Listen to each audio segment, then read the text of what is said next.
All right, so what we're going to look at is how to create an isometric grid. There are many ways to do it, many different ways you can see online to do it. I'm going to show you a handful of ways that we can do it. All right, so first we're going to start off with a square, right? I just did 11 by 11. I'm going to create. We are going to get the rectangular grid tool, which is under the line segment tool.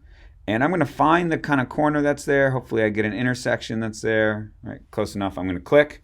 11 by 11, that's what I want. 50-50, right? 50 horizontal, 50 vertical, that's good. And just hit OK. And there I just have like a basic grid that's here. I could try to get it perfect, but no need because we're going to have to change it anyway. So what I'm going to do is the first thing is we're going to zoom out. I'm going to hit the R tool, right? Or get the rotate tool by hitting R. And then I can either double click on it or I can simply hit enter and it'll bring up this dialog box. You know I'm all about shortcuts, right? So the quickest way we can do it. So 45, hit OK. And then we're going to shear it. So if you don't know shear, right, we're going to click on, we're going to scale it. Scale it. I'm going to go hit S to scale it, hit enter.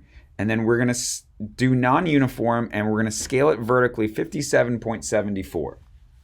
Don't tell me why someone else smarter than me figured out those numbers.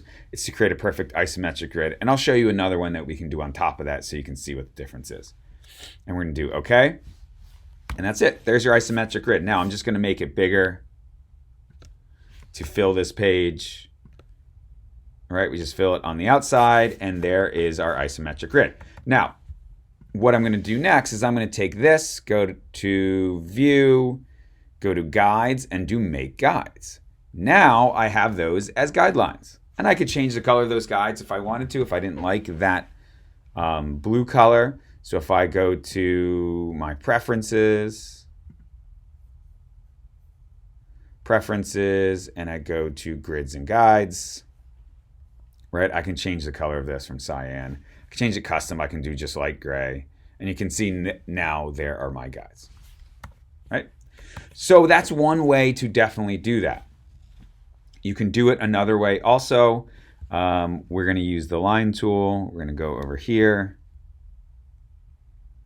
create a line, duplicate, create another line. Let's turn these guides off so you can see what I'm doing. Grab the blend tool, W, click, shift click.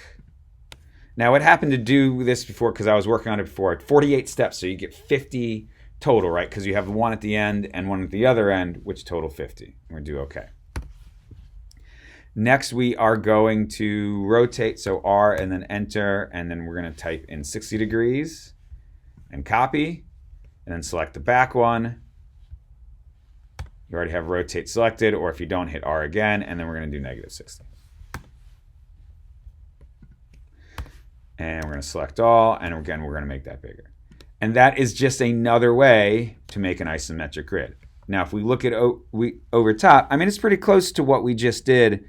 Mine's just a little bit bigger, but you get the same general dimensions. It all depends on kind of how you want to do it.